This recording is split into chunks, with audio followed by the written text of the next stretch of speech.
Election after election, America votes in Democrats or Republicans. Clearly, each party has its different views and what they stand for. Democrats are known for their liberal views, while Republicans are known for their conservative views. If both parties are supposedly so different, why is it that no matter what the party, our country continues to suffer? Year after year, Americans witness the ever-growing government power, never-ending wars, increasing indebtedness, and more international entanglements. So who are these political parties and what are they doing to America? For most of the 20th century, the term liberal could be given to anyone who wanted an array of government programs at home, more spending and more red ink, and the international entanglements in the foreign policy area. For many years, the term conservative could rightly be applied to those who wanted government power limited, fiscal responsibility, and national independence. Conservatives always stressed adherence to the U.S. Constitution, but not anymore. Today, we not only have liberals and conservatives, but those who can be labeled as neoconservatives or neocons. Neocons are liberals who defected from the Democratic Party and set up shop in the Republican Party. These individuals may sound conservative, but do not support the conservative views with their votes. For example, neocon politicians talk about balancing the budget, but do nothing except create more deficits. Instead of cutting spending, they support things that are continually increasing federal spending, which in turn is crippling our economy. Neocons also support an internationalist foreign policy. This includes supporting the United Nations, being part of preemptive wars, as well as ratifying international treaties and joining many organizations that America should not be a part of. When looking at the Republican Party, many can separate the true conservative from a neocon by watching how they vote, particularly on topics like the Patriot Act, the Federal Reserve, welfare, immigration, foreign policy, and much more. Neoconservatives will be easier to recognize when you have a better understanding of who they are, what their motivation is, and some of the history behind this movement. Irving Kristol, the man who happily accepted the title of godfather of neoconservatism, wrote Neoconservatism, the autobiography of an idea. A New York City native, he stated in his book, "We accepted the New Deal in principle and had little affection for the kind of isolationism that then permeated American conservatism." Okay, let's analyze what this means. During the Great Depression of the 1930s, Franklin Roosevelt's New Deal was sold as the answer to America's problems.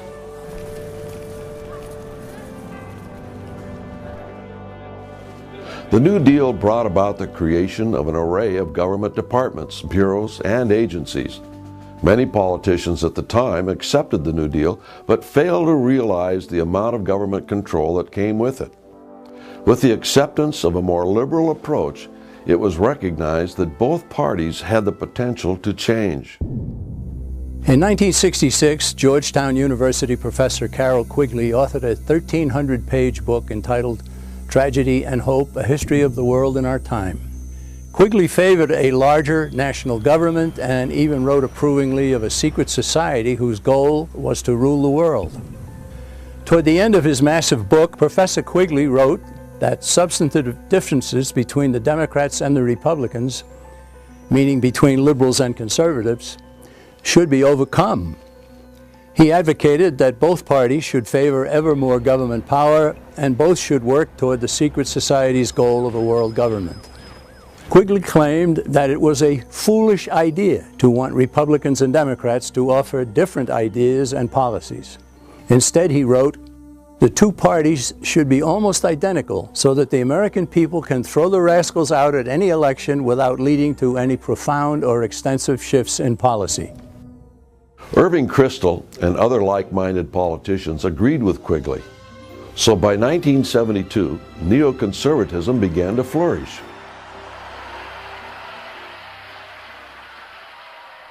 During that year, many Democrats became discouraged with decisions within their party, as well as their choice for George McGovern for president.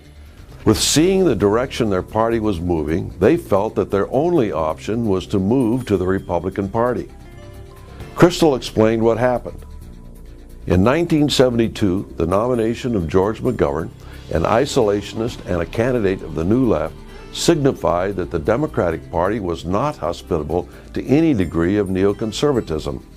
Only a few of us drew the obvious conclusion that we would have to try and find a home in the Republican Party, which had always been an alien entity so far as we were concerned. But with every passing year, our numbers grew. They didn't change what they stood for when they moved into the Republican Party. They began to change the Republican Party. It was the Republican leadership that altered its policies and in the process became more like liberal Democrats. They had adopted the neoconservative perspective. Individuals with the neocon perspective have often been said to be supporters of Leon Trotsky. A good example of this was Irving Kristol.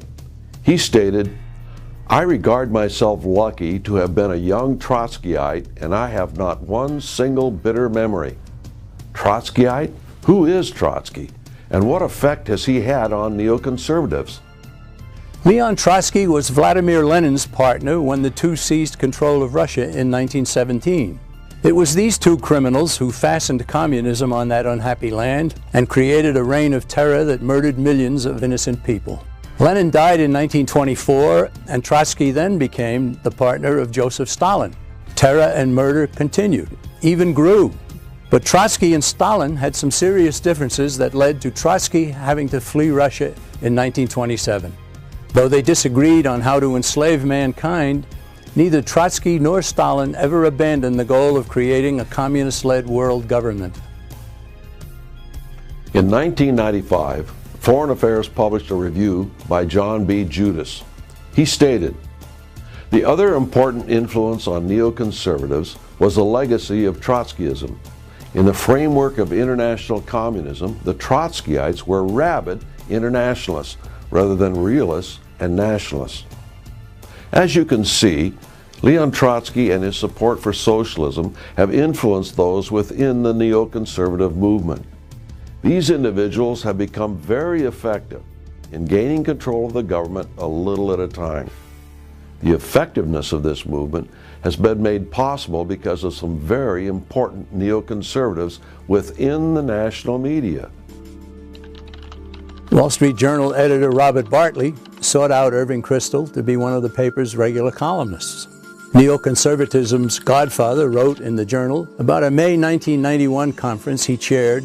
Kristol stated, "Most of those attending regarded themselves as conservatives first and Republicans second. By the end of the meeting, a significant reversal had occurred. They were no longer conservatives first, they were Republican neoconservatives. Out of that meeting, these once stalwart conservatives then concluded that President George H.W. Bush was the leader of the conservative wing of the GOP. But that wing wasn't truly conservative, it was neoconservative." Ever since that meeting, the neoconservative perspective has been creeping into America and our form of government. Keep in mind, neocons within the government are in favor of joining forces with the United Nations, using preemptive wars, as well as enrolling in many international treaties and organizations. George H.W. Bush proved this in 1991 when he supported the United Nations in regards to the Iraq War, better known as Desert Storm.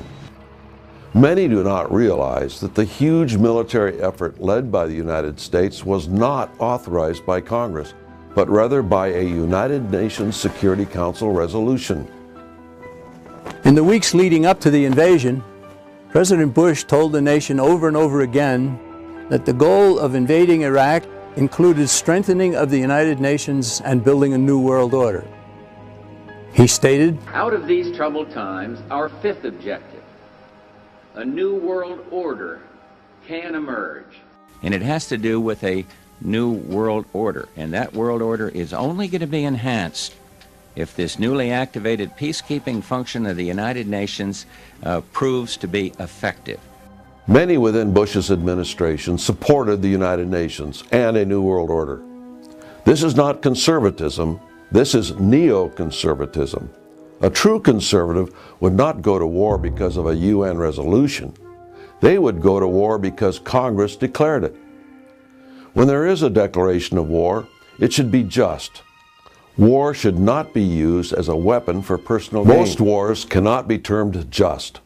A majority of the wars in the past century can be labeled as preemptive. Preemptive war is a type of war that is oftentimes seen as an act of aggression, not defense. It is a type of war that is started without being attacked, or without certain expectations of being attacked. Neoconservatives have been known to use preemptive war in order to achieve their political ends, which, as George Bush has so plainly stated, is forming a new world order. Consider the invasion of Iraq in 1991. George H.W. Bush and others in his administration looked at Saddam's regime as hostile and viewed war with him as an opportunity to build a new world order. More progress towards this goal would have been accomplished if Saddam had been removed from power. Unfortunately for the neoconservatives, the UN resolution only authorized Saddam's military forces to be removed from Kuwait. Seen as a victory in America's eyes, Desert Storm was not a complete victory for President Bush and other neoconservatives. Soon after the first invasion, they were already planning a second invasion of Iraq to completely remove Saddam from power. However, they lost their opportunity to strike again when Bill Clinton won the election of 1992. Prominent neoconservatives soon returned to power when the second President Bush took office in 2001. These men started planning for another invasion of Iraq immediately. What they needed was an excuse to proceed, and the 9/11 attacks supplied it. Directly after the attacks of 9/11, Americans were grieving, as well as demanding justice. With the support of the American public, neoconservatives within the Bush administration were able to capitalize on this major national crisis. They not only moved forward with the war in Afghanistan, but also created new government regulations and agencies, such as the Patriot Act and the creation of the Department of Homeland Security. These may have seemed good at the time, but today many would disagree. The implementation of these new regulations and agencies has ultimately served to handcuff America's liberties. This idea of capitalizing on major national crises is not a new concept. In 1987, political economist Robert Higgs wrote a book entitled Crisis and Leviathan: Critical Episodes in the Growth of American Government.